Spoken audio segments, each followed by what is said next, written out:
the one thing sometimes I forget. I went for a walk outside and I'm about to die. I haven't been outside since I came in the building at 7:30 this morning, so I'm not looking forward to leaving That this was a much afternoon. wiser move than what I just did. It's not it's just the fact that it's hot, it's so humid is what the problem is.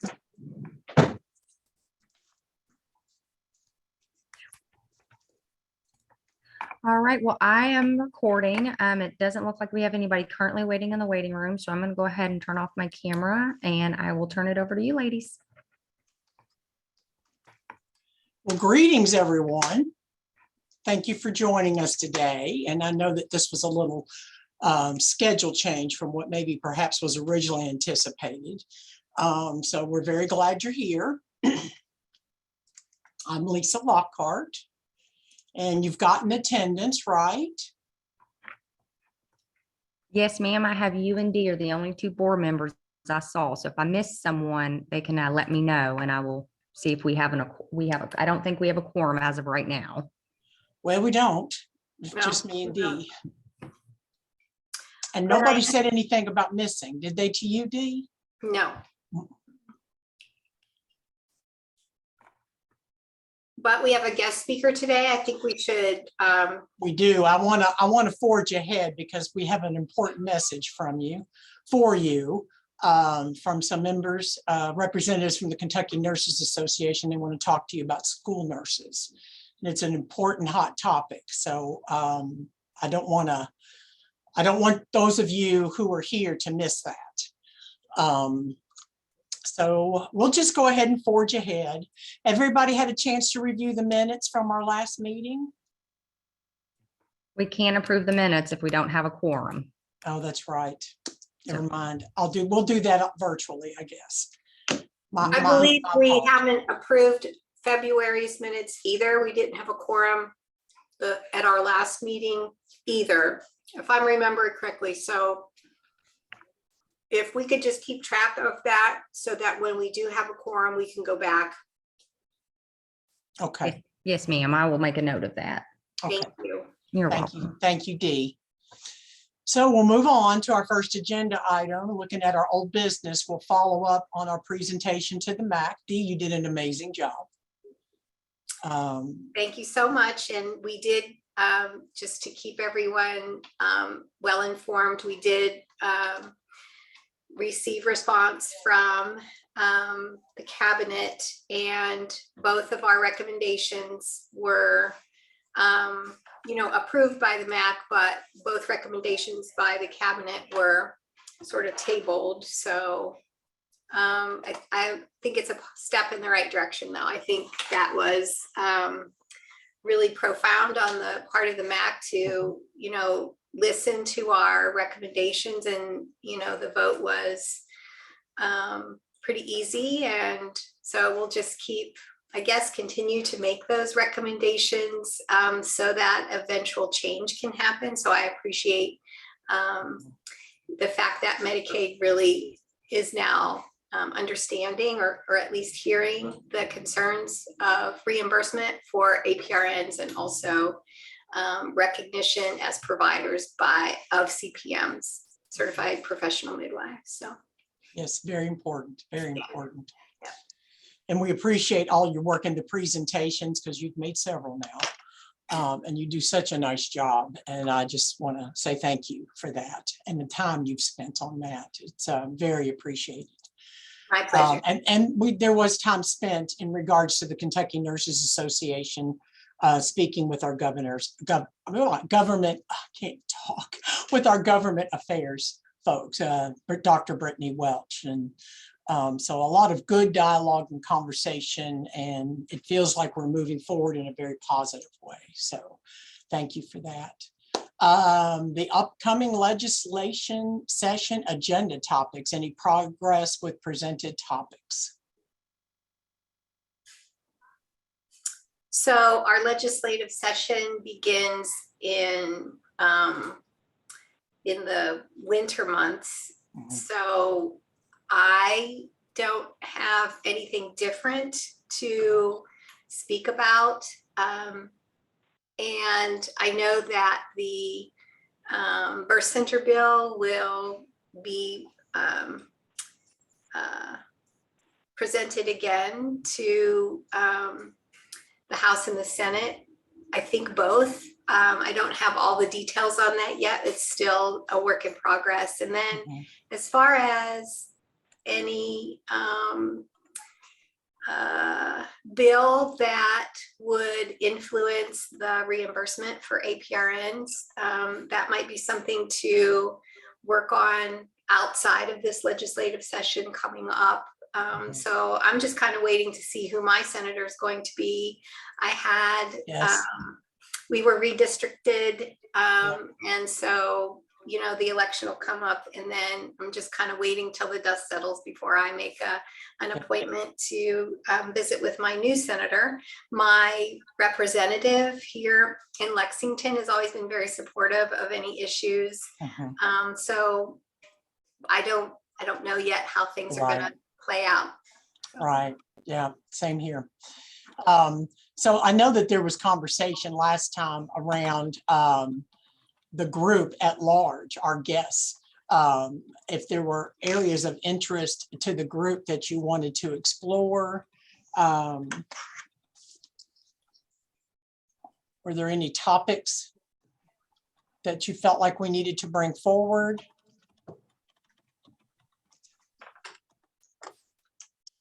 Anyone?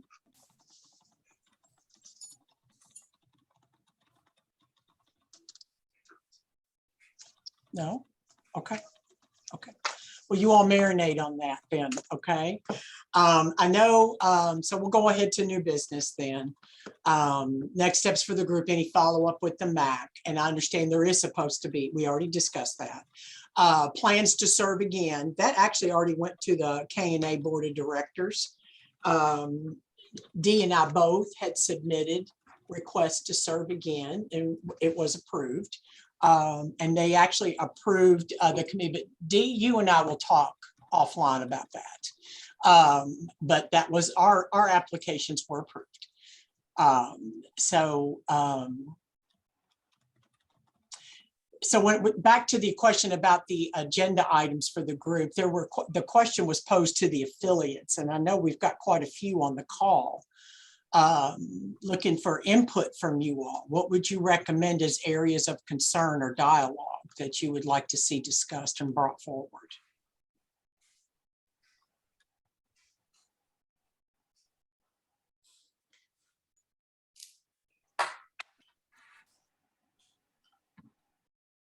Okay. All right, we'll continue marinating on that then. We'll go ahead and move forward to our guest speaker. So I have two representatives with us here today from the Kentucky Nurses Association. Amazing, amazing professionals. Dr. Stone, are you on the call? And Dr. Hager, I see. There you are. So I want to introduce to you Dr. Eve Stone, Dr. Kathy Hager, and they want to talk to you about school nurses and reimbursement. Dr. Stone, you want to lead?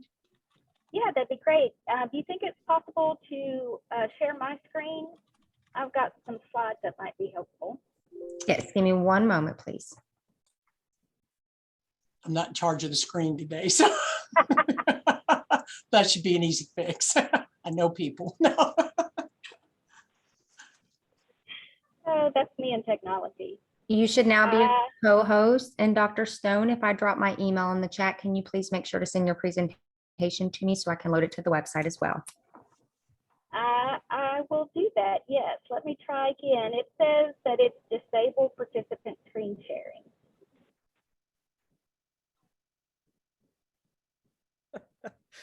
Okay, try again. Did that work? Yes, that's perfect. Let me just pull this up. So thanks everybody for letting us talk to you about school-based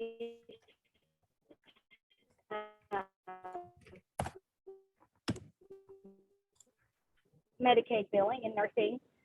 This association work group that has worked on school health services and increasing access to nurses in schools. Oh, I'm sorry.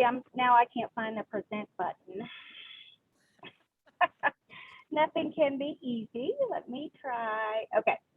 Anyway, so we've been part of this work group for several years. Can you see that okay? Yes, looks good. Okay.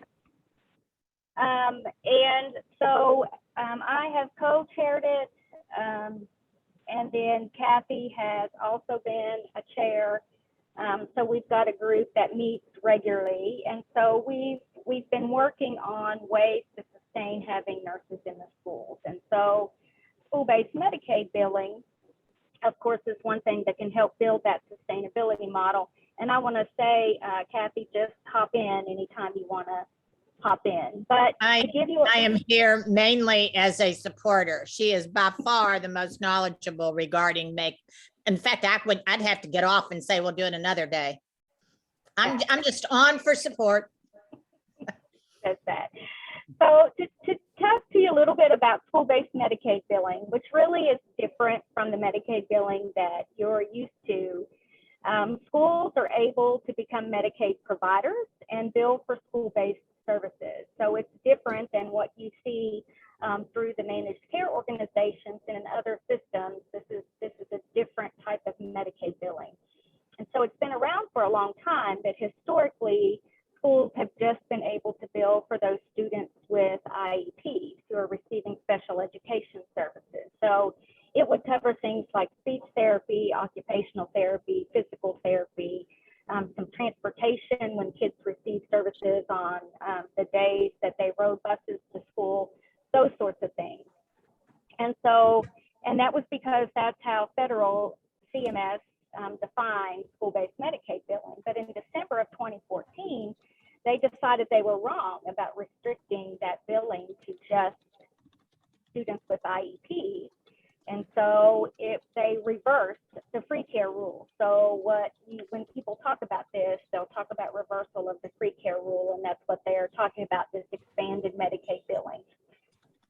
So in April of 2019, Kentucky submitted a plan, a state plan amendment to CMS to allow for this expanded Medicaid billing. And then in November of 2019, this file was approved, which allowed for increased services. And in part, the reason that happened, if you'll remember several years back, there was a school shooting in Western Kentucky. And so the legislature formed a committee to look at school safety issues. And when they did that, part of the discussion of how to provide more mental health support, more support in schools was discussed. And so that helped be the impetus to get Kentucky to move forward with amending the state Medicaid plan. And originally nursing was included in that language, but when that bill, Senate Bill 1, finally went through, they had removed nurses from the language of those who were providers of mental health services in schools. So that was unfortunate, but it's fortunate that this is moved forward in Kentucky. So we're one of 13 states that currently is participating in this expanded billing. Kentucky is part of a national learning collaborative that we were invited to join because of our work on reversing, of implementing this in Kentucky. And so that learning collaborative consists of the school-based representative from Medicaid, Erica Davis, and then from the Department of Education, which is Lindsay Kimbleton, and then myself from a local education agency, a nurse practitioner recently joined from Bardstown, who is also from a local education agency. And then we have Kentucky Youth Advocates, and the Foundation for Healthy Kentucky is also on that learning collaborative, which it gives us access to networking with states across the country who are working to implement this, and just gives us some good supports and connections with federal CMS as well. And so the way Kentucky rewrote their state plan was basically to say that we will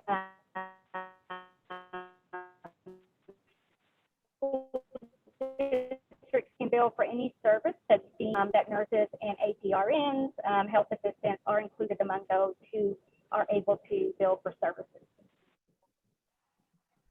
And so the big benefit with this, of course, is not only is there, oh, I think I skipped forward one, didn't I? It can help support, it can help with this work that we've been doing to try and support children to have access to school nurses all day, every day, which has been a legislative action item for the Kentucky Nurses Association for several years.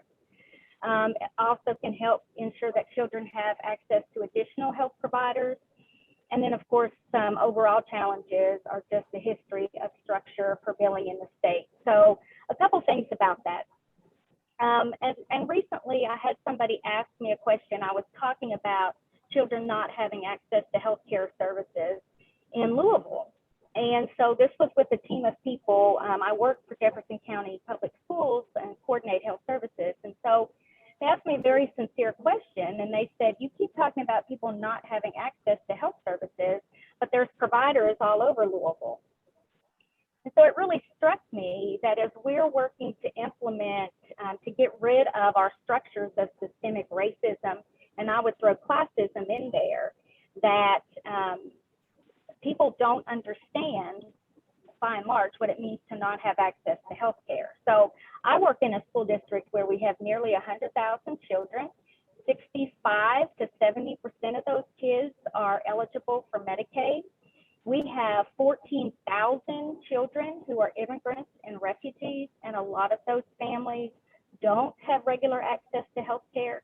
When I started working in JCPS in the 1920 school year, I did a really deep dive into our immunization data and found that 1 in 5 children in the district do not have, are not current on their immunizations, and have been working with the health department to really look at the structures of why that is. And one of the major things that we found is that a lot of the healthcare providers in Louisville do not participate in the Vaccines for Children program, which is basically the only group that will immunize kids who have Medicaid. So what was happening, if a family took their child for their preventive health visits, which they should be having annually, they were being told they had to go somewhere else to get their shots. And they're very limited in where they can go for those immunizations. And that's just one example.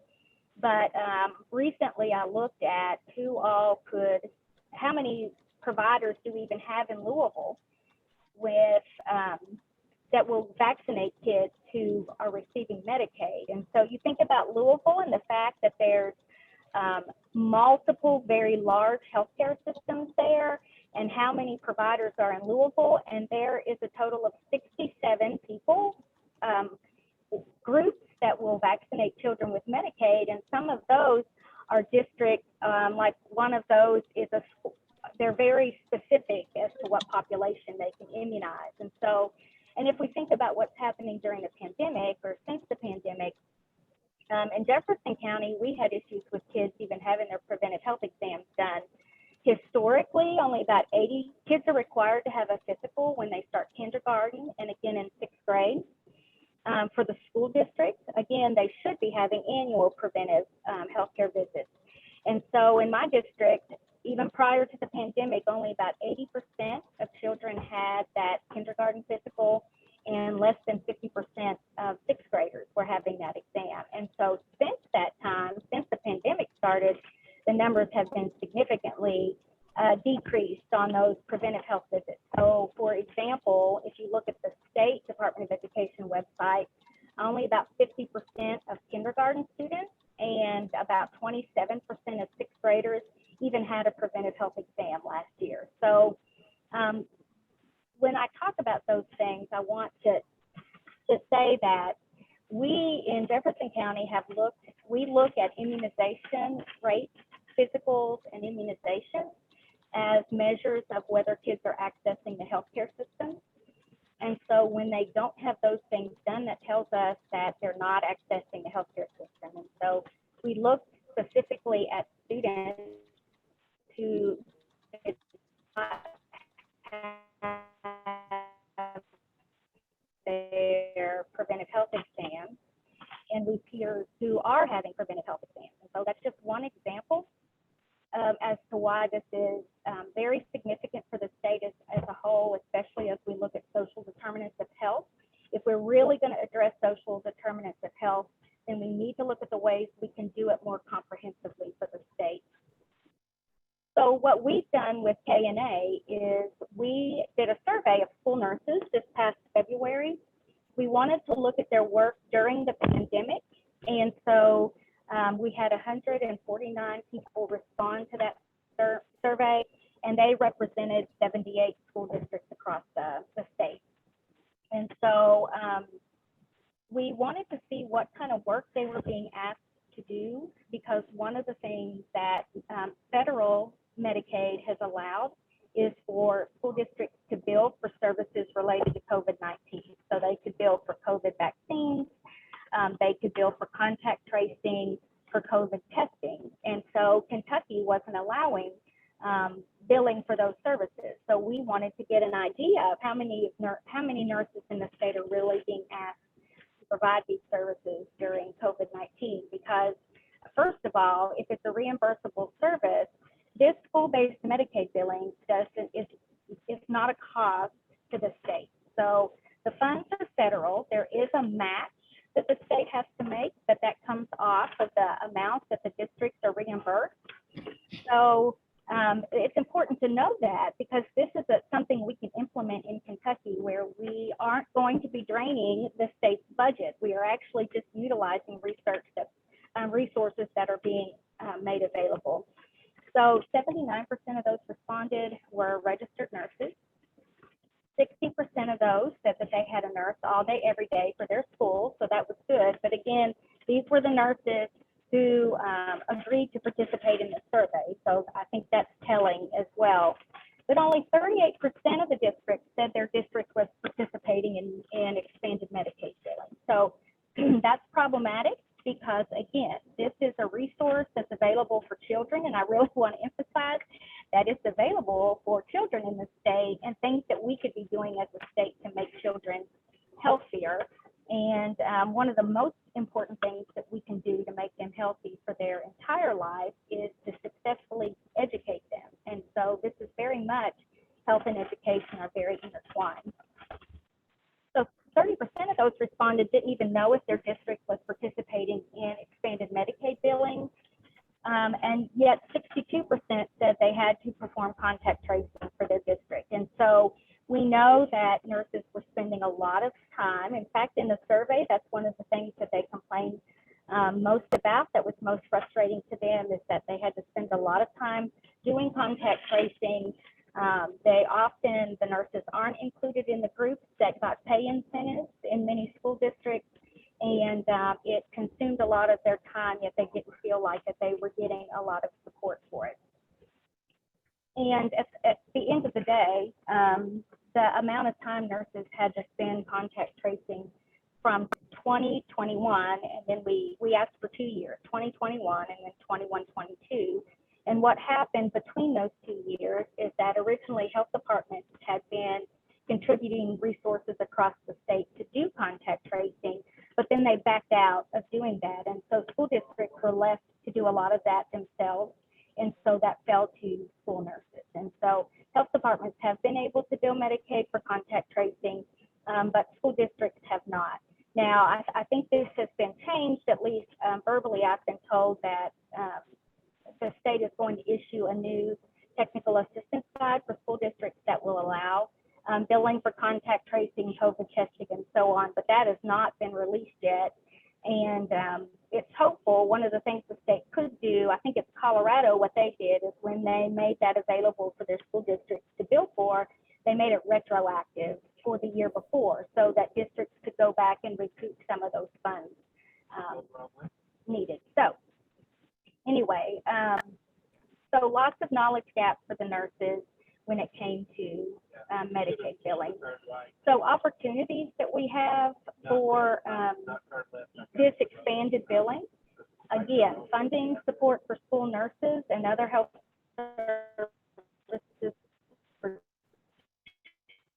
is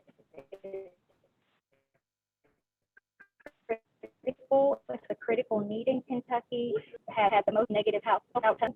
And this is an opportunity gracious for more physical health services, and we're talking preventive services, we're talking support for chronic illness, we are talking vaccinations as part of the preventive health services, dental services.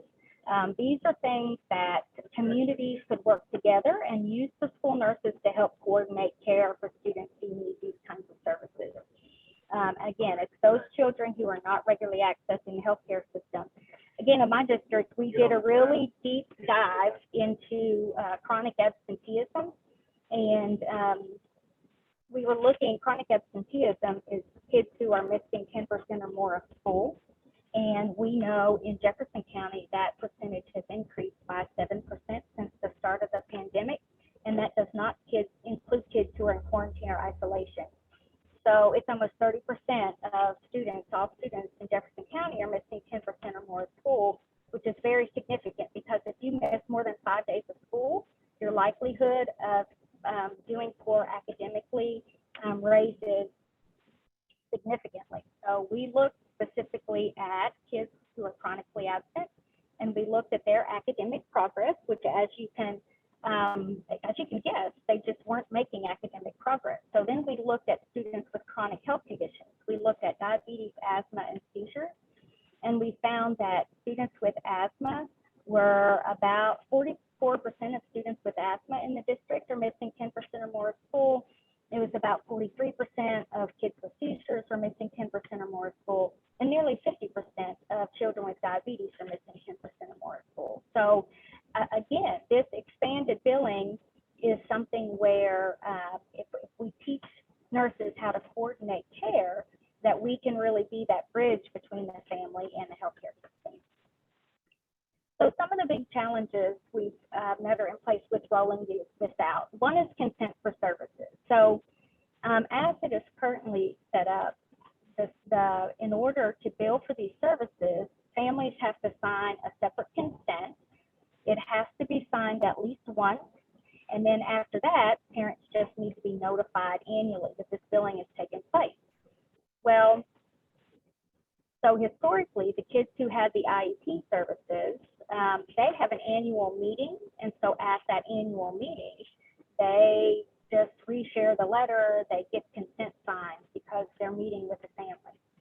With expanded billing, there isn't that interaction with families to get that one-on-one consent. So what some states have done is they've looked at their enrollment process for Medicaid, and when they enroll families in Medicaid, they say, we have gotten consent to be able to provide services for Medicaid with the enrollment process. So they don't make families sign a separate consent as we are doing in Kentucky.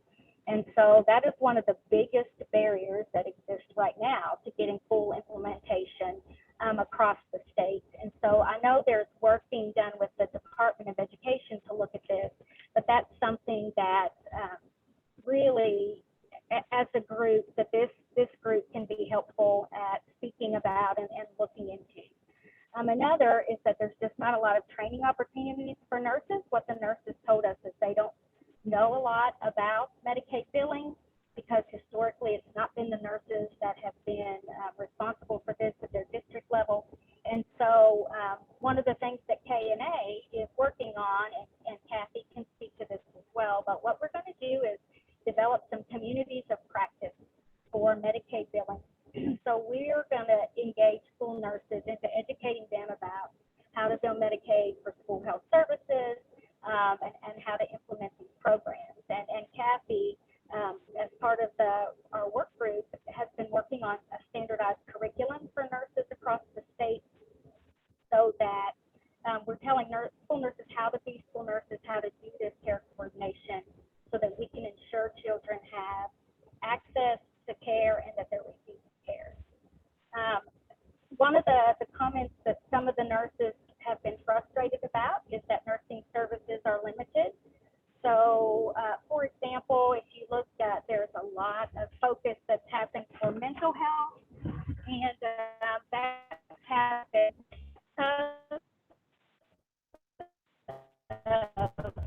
the work with the committee that went, and that's what they were looking to get started, is increased access to mental health services. But unfortunately, there's not been that same emphasis on what nurses could be doing. And so right now, there's the state is going with T codes to bill for nursing services, and they can only bill for up to 15 minutes, no matter what they're doing. And so if you've done care coordination in any other settings, then you know that there are things that take significantly more time than that. And so it really limits the reimbursement for those those interventions that are really high need and time intensive, that there's just not reimbursement for. This next one is really what I'm hoping that this TAC can help with, and that is the decisions have been made on how to roll this out in the state, and there's not been nursing at the table to discuss it. And I really think this group can be very instrumental in helping making sure that, you know, nurses know the practice of nursing in schools. And so it's really important that we maximize what services that we're billing for, everything that we can bill for, particularly if it's a federal resource that we're bringing into the state to help provide support to students and families, then why wouldn't we? Why wouldn't we want to do that to the best of our ability? And then the other challenge, two other challenges, one is just coordination between groups. And so when I say that, what I mean is we've got the managed care organization. Some of you are on here, and you've got your things that you are working on with your families, and those efforts aren't not that it's anybody's fault. It's just the way the system's set up, necessarily coordinated with school nurses, and so who are also trying to bridge the gap for services. Immunizations is a great example. You know, MCOs give providers lists of kids who are out of compliance with their required immunizations. Well, those kids go to school. So if we worked on data sharing agreements where we could be really coordinating these efforts, then we could really see a big impact when it comes to children's health. And right now, a challenge is calendars. And when I say that, what I mean is schools aren't allowed to bill for services that aren't happening during the regular school year. And so summertime is when kids are needed all these preventive health exams. So there are districts who have set up, and again, feedback from nurses, you know, they've set up events where they're going to be doing physicals for students. These are kids who don't have access to care. But they are involved in summer school. They're involved in those other kinds of things. But they've been told if you do the physicals during the summer, you're not going to get reimbursed because we don't reimburse during the summer for school-based Medicaid. And so that is a barrier, again, to making sure that we're bringing those services to children. I have shared the link to the current technical assistance guide that doesn't contain the COVID thing. That is, it was last updated in January, but there should be a new one coming. I hope it won't take too long. And then I just wanted to show you a little overview. This link down here, I just included in case you wanted to go to the Department of Education's website and look a little bit at their services when it comes to school-based Medicaid. And then this, I just wanted to show everybody. I don't know if it's something outside of the meeting, if you'll have access to, but it just gives a little bit of a, you can just see what kind of things state by state have been doing as far as reversal of the free care rule and implementation of this expanded billing. So there's 13 states who have done it and are approved. These states, Arkansas, Minnesota, Missouri, New Hampshire, South Carolina, I should have included them in the 13. They didn't have to do an amendment. Their Medicaid plan was already written to allow for this billing. So to give you, again, an example, in our district, we became, I told you we have 1 in 5 children who are out of compliance for state mandated vaccines. We've been working with the health department since I started there in January of 2018 to try and fix systems so that we could have more integration and opportunity for kids to get vaccinated. And finally, what we've done is our nurses, our district, we become providers for the vaccines for children. So for nurses, we have these vaccines. And that's one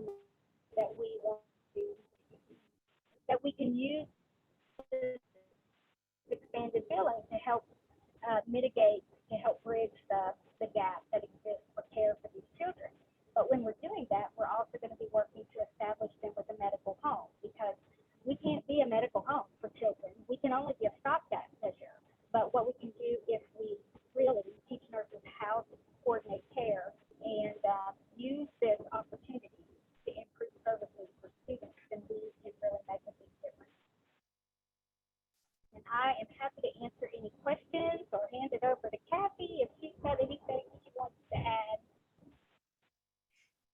This is Hager. The only thing I would add is that Eva has been impressing me for over 8 years with her knowledge on school nursing, and I am not a school nurse per se. I did some nurse practitioner stuff when I was working at Bellarmine, but nothing working with pre-K through 12, which is where some huge challenges lie.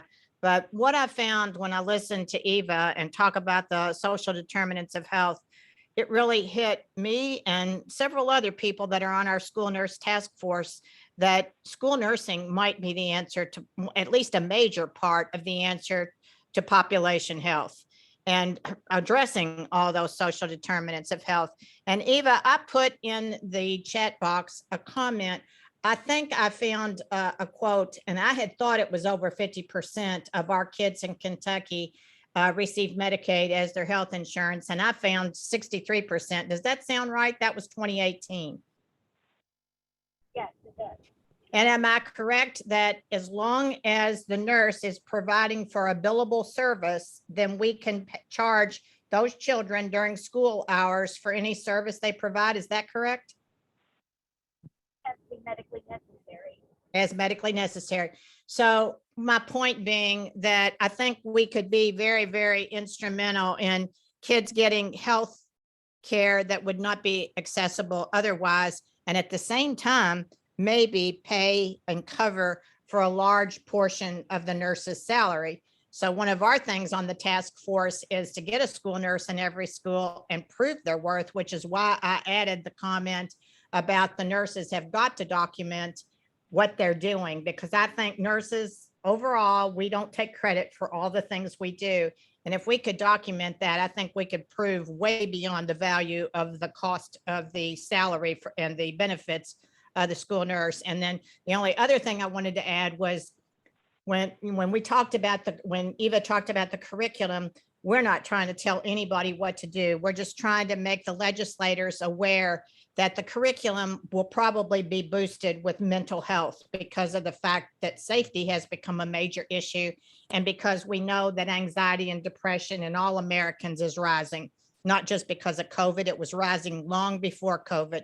So we need to address bullying, we need to address drugs, and there's a whole lot of stuff that doesn't fit into that physical picture that we used to think of as the school nurse and the Band-Aids and sore throats and stuff like that. That's an important point too, Kathy, which is, and I didn't elaborate on it very much, but when nursing was removed from the language of Senate Bill 1 as somebody who's providing mental health services, it was, first of all, school health is a very big safety issue because to the child who has a life-threatening nut allergy, they're not safe at school if they don't have somebody there who can respond to an emergency, number one. But number two, kids come to school nurses with somatic complaints all the time, but really they have an underlying mental health issue. And as some of our mental health folks will tell me often, kids will come to the school nurse when they might not feel as comfortable going to somebody who's known to be a mental health person in the school district. And at least that is a system of screening and then referring kids, and so much better if we can do things early on rather than waiting till somebody's in crisis.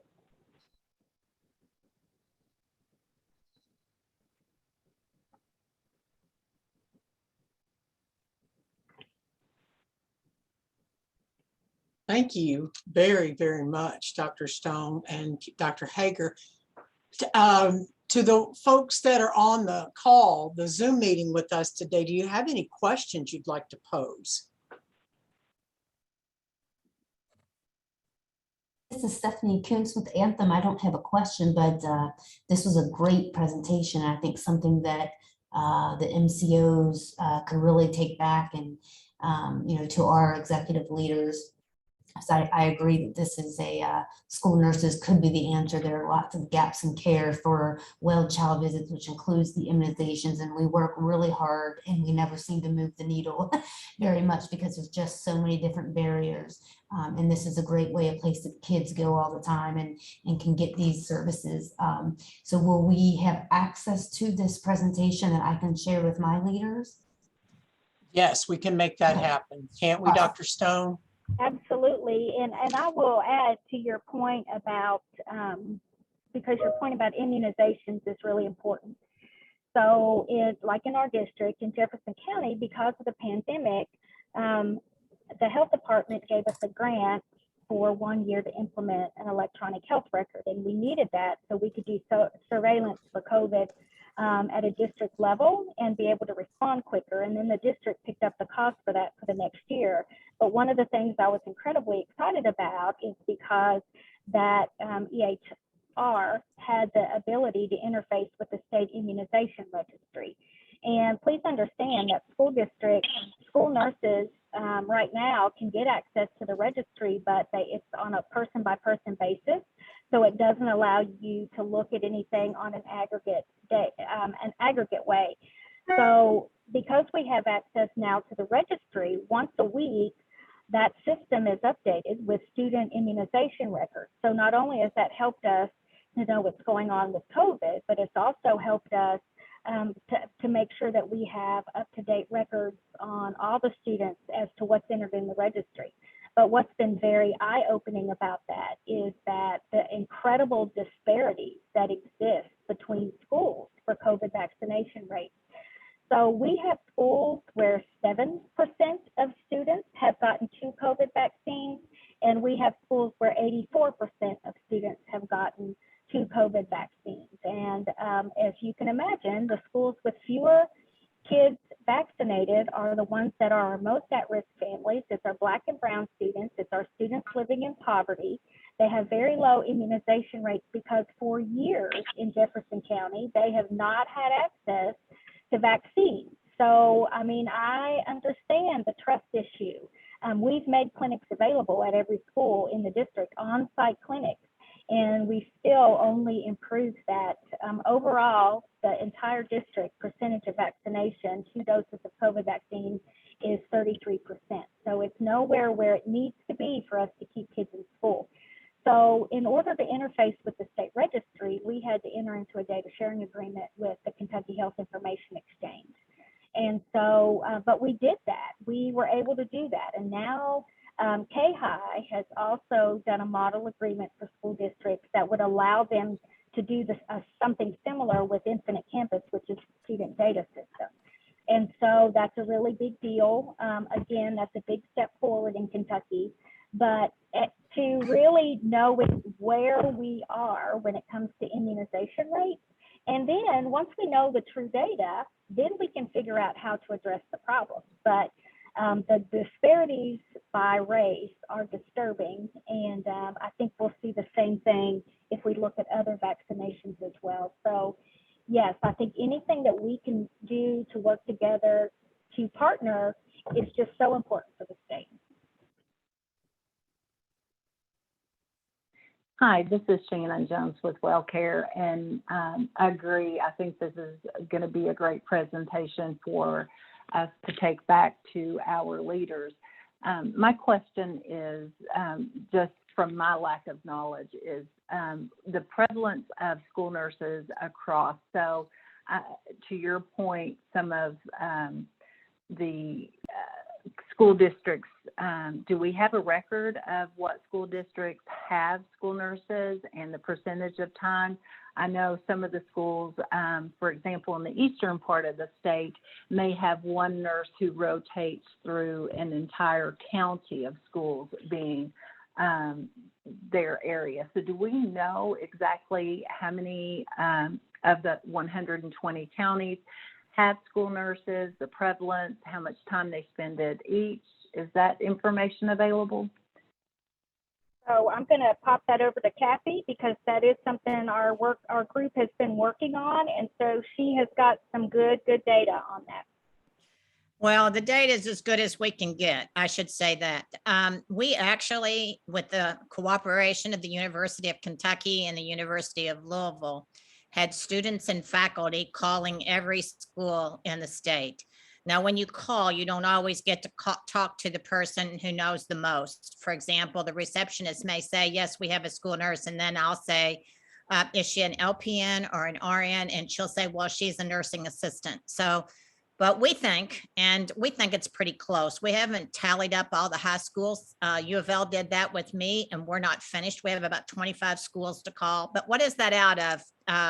Eva, is that 272?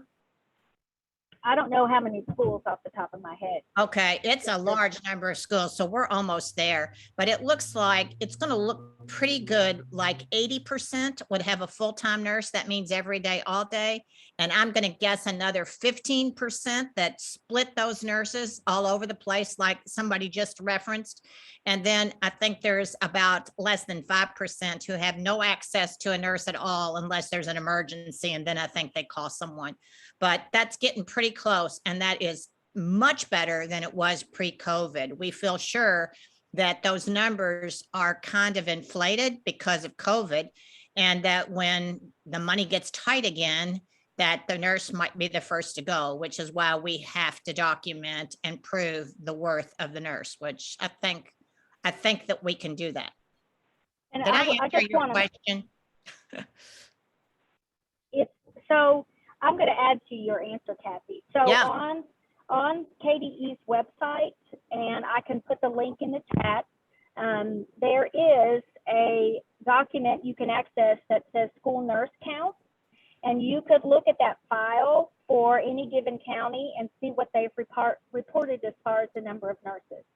So it's, again, as Kathy said, it's as good as what's been reported, but it can give you an idea of what the district has reported for nurses. But to Kathy's point about COVID, so take Jefferson County, for example. Jefferson County, we have over 160 schools, 155 of those are brick and mortar buildings. So that's who we provide services for as far as school health goes.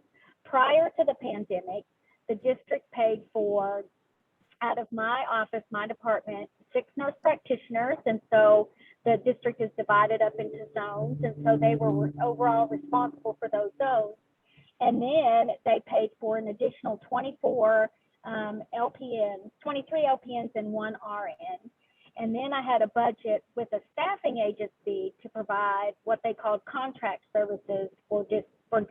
So if a child needs catheterized and another one needed insulin, these nurses hopped from school to school during the day to do procedures. And so it was really a model that was very poor, honestly, and not evidence-based. So we're fortunate to have a data department, so we've been working on evidence-based practices. But because of the pandemic and the funding that was available, we've been able to place a nurse in every school.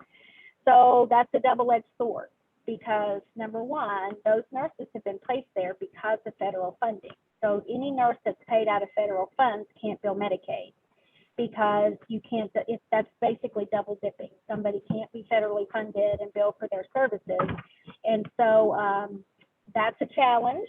But again, if districts created positions or brought on people with their federal dollars, then those particular folks won't be able to bill for services. But again, I'll put the link in the chat to where you could look to see to what the districts have reported over the last couple of years as far as nurses in their schools.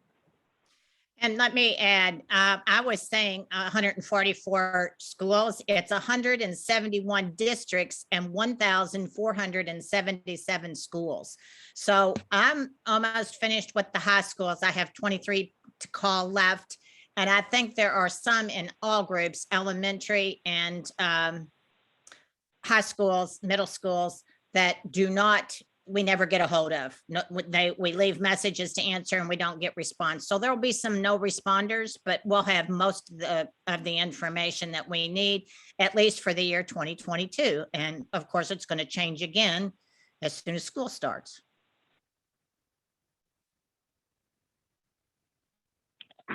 Thank you guys so much. I appreciate the information. Thank you for caring. Anybody else? Some good questions here, some good comments. I'm just wondering, is there a specific recommendation that we as the nursing TAC can take to the MAC? What I would say, one is to look at consent, the requirement for a consent form for everybody. That the consent, when I say consent, it's not like you can have anybody sign a general consent form. It's a specific form that the Department of Education has developed. So that particular document. So if it isn't something the state has to do, that would be something that would be really helpful in supporting school districts to do this. And then the other is really to get a report on how things are going on this. That's not necessarily to go back to the MAC, but maybe it is. But something that monitoring nursing services, getting reports of what, how many nursing services are being provided, and are they able to bill for their full scope of practice?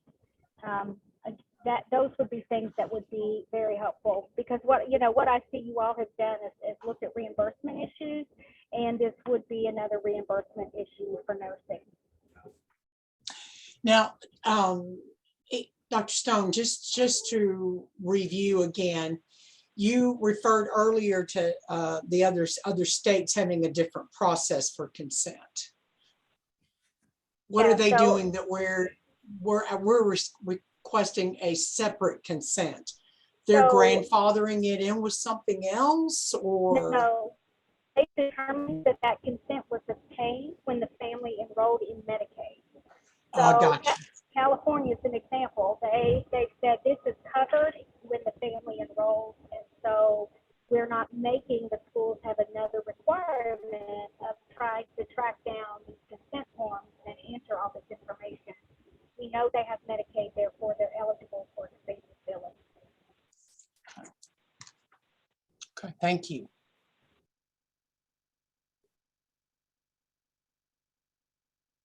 Anyone else? Dee, did that answer your question? Yes, ma'am. Okay, all right, that was a good question. Mhm. Oh, I have something in the chat here. If TAC wants to ask for data about the use of expanded school-based services, they can ask DMS. Would that be you, Mr. Geis? Yes, ma'am. Only it's not Yes. Mr. It's not Mr. I'm sorry, I'm Yeah. sorry. What I wanted to say is that we frequently take a look at that data ourselves. And so all we would need from you is what your specific request would be, like time span. Do you want the CPT codes? Do you want unduplicated services, unduplicated members, place of service, specifics like that? You make a request to DMS for that through the TAC. We will do our best to oblige. That's wonderful. Thank you so much. Lisa, if I Yes. may, I would suggest amongst yourselves, maybe figure out what data it is in the years, like Lee was saying, what you need. And you can put that under your new business for your next meeting. Yes, So that's that data exactly to be what- discussed. Yes, ma'am. That's exactly what I'm thinking. That way DMS knows that the request is coming. And then next meeting, you can lay out exactly what data you'd like to look for, and then they can gather that up and have it ready to present at your next meeting. Wonderful. Thank you. Is there anything else, guys? Any other questions or comments?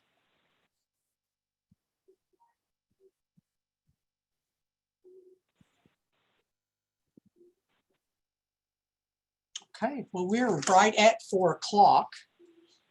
I want to say thank you to all of you that are here. We really appreciate you taking the time to meet with us today, to join us. Um, Dee, as always, thank you.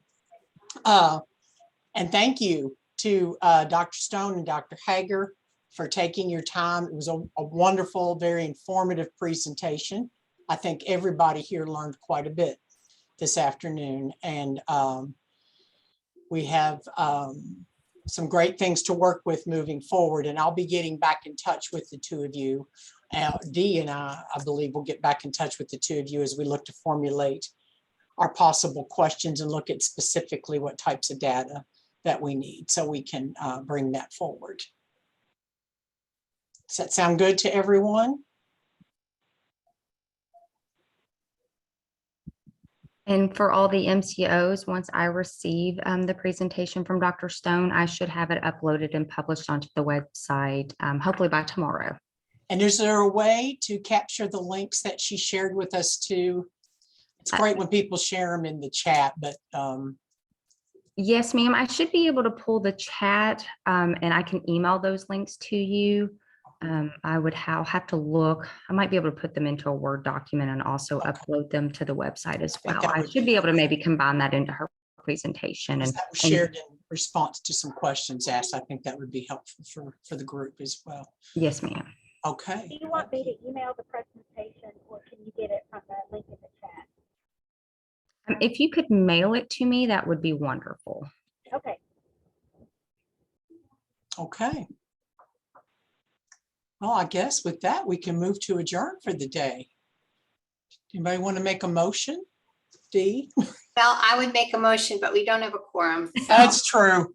I keep wanting to follow a process that we can't follow. I'm so sorry. And I just want to make sure I have the next meeting on